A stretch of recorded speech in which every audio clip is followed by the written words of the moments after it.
Desde el comienzo formal para las campañas para las elecciones generales de México, este 1 de marzo, los tres principales candidatos recorren el país. La seguridad y la violencia acaparan los discursos de los candidatos. Ellos son Claudia Sheinbaum por Morena, el partido de gobierno, el Partido del Trabajo y el Partido Verde Ecologista. Esto es una alianza. La otra alianza está formada por el PAN, el PRI y el PRD. Xochitl Gálvez es la candidata. Y el tercer candidato es Jorge Álvarez Maínez, del Movimiento Ciudadano. Estas elecciones previstas para el 2 de junio serán las más grandes de la historia reciente de México, por la gran cantidad de cargos en juego, empezando por la presidencia, 500 bancas de diputados, 128 del Senado. Y sellarán un sexenio, el sexenio de Andrés Manuel López Obrador, con un desenlace a 3 bandas, pero que en realidad será a 2 bandas. Y esto lo explica muy bien Rubén Aguilar Valenzuela, doctor en Ciencias Sociales, profesor de Ciencia Política y Comunicación Gubernamental de la Universidad Iberoamericana y de la Universidad Autónoma de México, en un ensayo titulado México, perspectiva en vísperas de la sucesión presidencial. Decíamos, Rubén, y le damos la bienvenida, es una elección a 3 bandas, pero en realidad hay 2 modelos en pugna. Así es, como lo planteas, es una elección básicamente de 2 alianzas, la alianza Morena, PT Verde, la alianza PRI, PAN, PRD, y están en juego 2 proyectos. Curiosamente, el proyecto de 80 años del PRI, que ocupó la presidencia de 1920 a 2000, pues hoy está del lado de Morena. Todos los priistas se fueron para Morena. El propio candidato, presidente de la República, pues estuvo 15 años en ese partido. Toda la dirección de Morena estuvieron en el PRI. Y pues su proyecto implica regresar al viejo PRI que fuimos modificando con un proceso muy costoso, con muchas vidas, de ingresar a la democracia y derrotar al PRI por primera vez en la historia en el año 2000, después de 80 años de que permaneció en la presidencia de la República. Regresar al viejo PRI significa, por ejemplo, el dedazo, significa, por ejemplo, acaparar todos los poderes del Estado en el partido. Significa, sí, el presidencialismo a ultranza, donde un solo hombre es todo, que implica que controle el poder ejecutivo, el poder judicial y el poder legislativo, que controle en la lógica de una república central, aunque formalmente sea federal, a los gobernadores de los 32 estados que tiene el país, que controle a los medios de comunicación, vía de muchas maneras, y que pues sea el gobierno de un solo hombre, que se eliminen todos los órganos autónomos que se han ido construyendo para acotar el poder del Ejecutivo, que no le gusta también a este presidente. Eso significa el proyecto del presidente López Obrador, la restauración del viejo régimen en el que él se formó y vivió por 15 años. ¿Y eso se da actualmente en México? Bueno, yo pienso que sí, que la candidata de ahora, Claudia Sheinbaum, que fue jefa de gobierno, como lo fue el presidente ahora, que fue delegada de un alcalde de una de las alcaldías de la zona de la Ciudad de México, de las 16, la fue construyendo el presidente, la fue preparando para que ella fuera su sucesora. Supuestamente hubo elecciones y en Morena no hay elecciones internas, todo se hace por la vía de encuestas para evitar supuestamente conflictos y contradicciones, que de verdad los habría si se fueran al juego de elecciones internas por voto. Entonces sí, es una nueva manera de dedazo, justificada por las encuestas, que nunca nadie sabe cuál es la metodología, quién las hizo, etcétera. Pero yo sí pienso que Claudia Sheinbaum está allí porque el presidente quiere que esté ahí. Hubo una transferencia de poder, esto fue en 2000, cuando gana Vicente Fox, y en ese momento Ernesto Zedillo acepta la derrota del PRI, justamente. ¿Cuál es la propuesta de esta extraña alianza entre el PAN de Fox, el PRI y el PRD, es decir, un partido de izquierda, del Cuauhtémoc Cárdenas históricamente.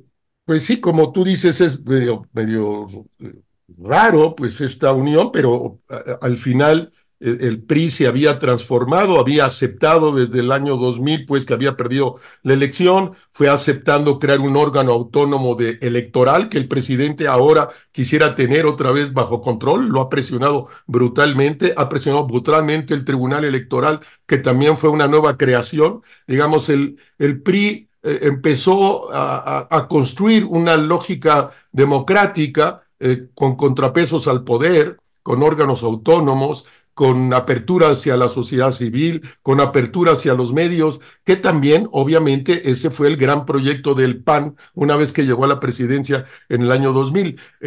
Este PRI no es el PRI de López Obrador, curiosamente, el PRI más reancio, autoritario, presidencialista, etcétera, lo representa López Obrador, que no está el PRI, y el PRI con muchas figuras dentro impresentables, pero representa este proyecto de cambio democrático que tiene mucho que ver con lo que empezó a ocurrir en 1994 con el Tratado de Libre Comercio con los Estados Unidos, donde hay también una cantidad de exigencias de parte de Canadá y Estados Unidos hacia México para que se abra, para que se democratice, para que evite los fraudes electorales, etcétera, como parte del mismo tratado. Y en ese sentido, pues, contradictoriamente, el PRI representa hoy un proyecto democrático junto con el PAN y la única izquierda que existe en México, que es esa pequeñita fracción que quedó, que es el Partido de la Revolución Democrática, que incluso está con posibilidad de perder el registro en esta elección del 2 de junio de 24. Y pues, otra vez es un proyecto que inicia desde 1977 con una serie de reformas electorales y que se ha mantenido y que culmina, digamos, con la elección del 2000, donde pierde el PRI y se sigue construyendo este modelo democrático con instituciones autónomas y el gobierno del presidente López Obrador, que es el más viejo PRI, autoritario, centralista, presidencialista, y todo concentrado en la persona del presidente en turno. Parece ser que la política va por un lado y la ciudadanía va por el otro, porque la candidata de López Obrador lleva muchísima ventaja sobre Gálvez. Como sucede en otras sociedades o en otros regímenes con un presidente populista o con un primer ministro populista, hay un sector de la población que realmente se identifica con ese discurso polarizador de buenos malos, nosotros somos los patriotas, ustedes los traidores, nosotros somos los honrados, ustedes los corruptos, nosotros somos los progresistas, ustedes son los conservadores neoliberales, que caso único en el mundo. Nosotros tenemos un presidente que las 2 primeras horas de su actividad las dedica a una conferencia de prensa, es el único caso en el mundo, y se dedica a polarizar y se dedica a alimentar a su base social. Es muy semejante el discurso de López Obrador al de Donald Trump, se aparecen mucho, uno desde el lado de la derecha, otro de la pseudo izquierda, pero que hay una base social construida por el presidente, sin duda alguna, y que la está transfiriendo a su candidata Claudia Sheinbaum, también es una realidad. Es un poco complicado todo el mundo de las encuestas, en todo el mundo ahora están muy complicadas las encuestas, pero digamos que hoy día hay un bloque de encuestas de hogares que le da un 20% arriba a la candidata de Morena, Claudia Sheinbaum, pero cuando esas mismas encuestas se bajan al teléfono o a las que se hacen por computadora, la diferencia se cierra hacia el 8%. Pero en todo caso, hay una clara ventaja para Claudia Sheinbaum en la lógica de una elección de Estado y donde todo el aparato funciona para sacarla adelante, como lo hacía antes el PRI. Pero yo eso pienso que no está, este arroz no está cocido, habrá que ver qué ocurre el 2 de junio, pero en principio nadie puede ignorar esta ventaja y esta cuasi religión que que construyó el presidente, como otros populistas en el mundo, y que tienen un electorado muy duro, muy sólido, y en razón de eso un voto duro, claro y incontestable. Sheinbaum puede estar a la altura de López Obrador con sus mañaneras, como bien dice usted, que cada día marca la agenda informativa de México. Pues yo pienso que, yo pienso que ella no es una académica con científica que por muchos años estuvo en la Universidad Nacional, tiene un doctorado en Stanford,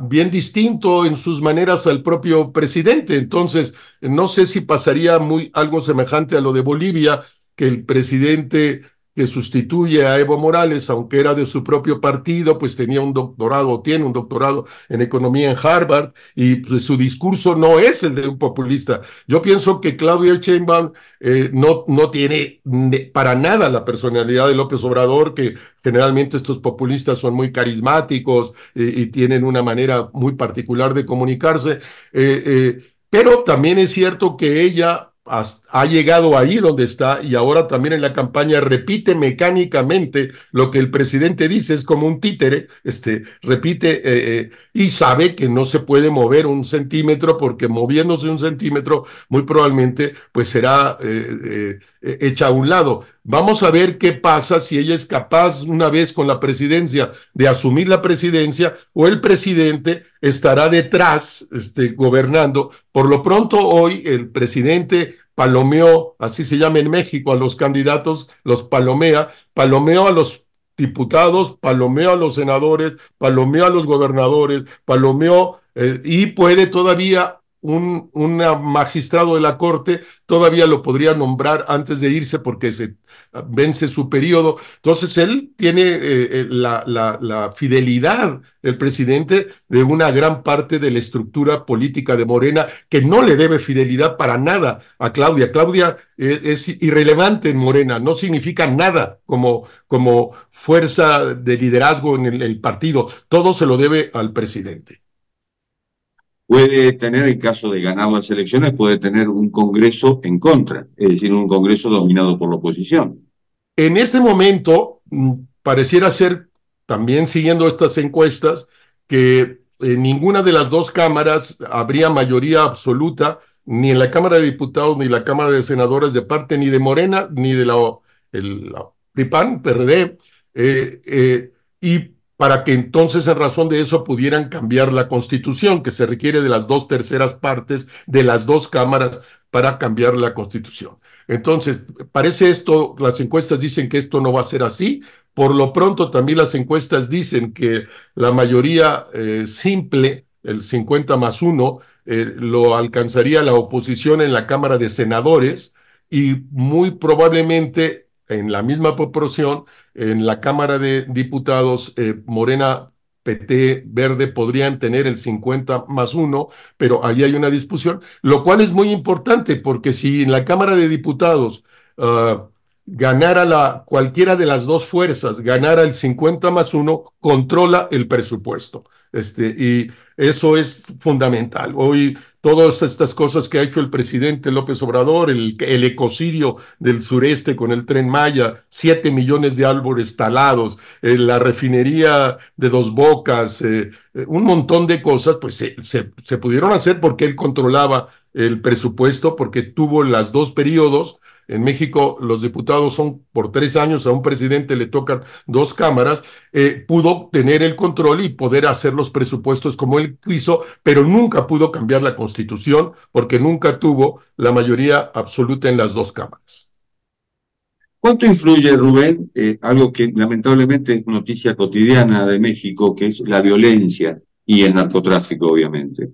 Brutalmente, cada día más, la estrategia de seguridad de este gobierno ha hecho que el crimen avance sobre el control del territorio. Hay muchos estados hoy gobernados por Morena donde no puedes explicarte el resultado sino en una alianza con el narcotráfico, particularmente en el noreste de México, las Baja California, Sonora, Sinaloa, pero también estados como Guerrero, como Michoacán, como Zacatecas, como Colima, como Nayarit, como es evidente la presencia del narco y hay una preocupación enorme de las autoridades de los Estados Unidos.